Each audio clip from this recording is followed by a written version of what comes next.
ہمارے ہاں اکثر لوگ پتہ ہے کیسے غور و فکر کرتے ہیں، اس نے مجھے یہ بات کیوں کہی تھی،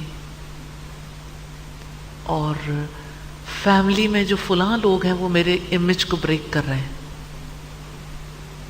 اور یہ کہ میں نے فلاں جگہ جانا ہے کیا پہن کے جاؤں، اور فلاں عید آ رہی ہے کیسا ڈریس بنائیں۔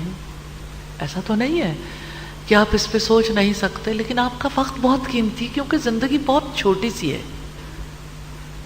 ہمارا جو میموری کارڈ ہے وہ کس سے بھرا رہتا ہے؟ اگر آپ اپنی یادیں دیکھیں گے، دیکھنا چاہتے ہیں نا، ریلی بڑا اچھا ہے۔ آپ لوگوں میں سے کتنے لوگوں کی فیس بک ہے؟ سوشل میڈیا پہ کہیں نہ کہیں، انسٹاگرام پہ، فیس بک پہ، اسنیپ چیٹ پہ اور اسی طرح کے میڈیمز پہ آپ ہوں گے۔ آپ کے ہاتھ میں موبائل ہے تو آپ کے موبائل میں کچھ کانٹیکٹس بھی ہوں گے، اور اس میں کچھ چیزیں سیف بھی ہوں گی، آپ نے سیو کر رکھی ہوں گی، ہے نا؟ تو آپ اپنے موبائل میں دیکھیں آپ کے موبائل میں کیا ہے، تو آپ کو پتہ لگ جائے گا آپ کا اعمال نامہ۔ کافی آپ کے اعمال نامے کو آپ کا موبائل ظاہر کرتا ہے۔ مجھے موبائل سے اس حوالے سے بہت سبق لینے کا موقع ملتا ہے کہ یہ ہماری زندگی ہے۔ ریلی اب ہماری زندگی کا بہت بڑا ریکارڈ ہمارا موبائل ہے۔ کتنی چیزیں ہم ڈیلیٹ کر دیتے ہیں، لیکن پیچھے سرور پر ریکارڈ ہوتا۔ تو ہم جیسے زندگی بسر کرتے ہیں، کتنی چیزیں ہیں جو اب ہمیں بتا دیتی ہیں ہماری زندگی کیسی ہے۔ تو نبی صلی اللہ علیہ وسلم نے فرمایا میری خاموشی غور و فکر کی خاموشی ہو۔ یہ غور و فکر ارد گرد والوں پر نہیں ہے، یہ غور و فکر اللہ تعالیٰ کی کائنات پر، اپنی ذات کی خرابیوں پر۔ لوگ عام طور پر پتہ ہے کیا غور و فکر کرتے ہیں کہ دیکھو میں کتنا سخی ہوں، میں لوگوں کو قرض دے سکتا ہوں، میں لوگوں کے ساتھ حسن معاملہ کرتا ہوں۔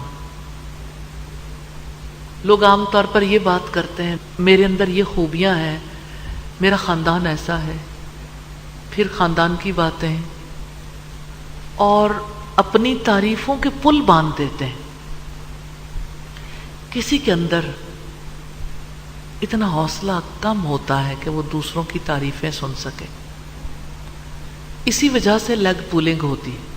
لوگ ایک دوسرے کے بارے میں عام طور پر امیج بریکنگ کا کام اس لیے کرتے ہیں کہ ایک بندہ اپنی تعریفیں کرتا جاتا ہے تو دوسرے جب اس کے منہ پہ اسے کہہ نہیں سکتے، پیچھے سے کہتے ہیں، وہ جائز نہیں ہو جاتا۔ لیکن بہرحال تو رسول اللہ نے فرمایا میری خاموشی غور و فکر کی خاموشی ہو، اور میری گفتگو ذکر الہی کی گفتگو ہو۔ ہم تو اس لیے پیدا کیے گئے ہیں، اور آپ جانتے ہیں ہم اللہ تعالیٰ کے لیے پیدا کیے گئے ہیں۔ ہماری زندگی کا مقصد عبادت ہے، تاکہ ہمارے دل محبت اور تعظیم کے ساتھ اللہ تعالیٰ سے جڑ جائیں۔ تو ہماری زندگی کا مشن یہ ہے کہ ہم اللہ تعالیٰ سے محبت کریں، ہم اس پر اعتماد کریں، ہم اس سے امید باندھیں، ہم اس سے دعائیں کریں، اس کو یاد کریں،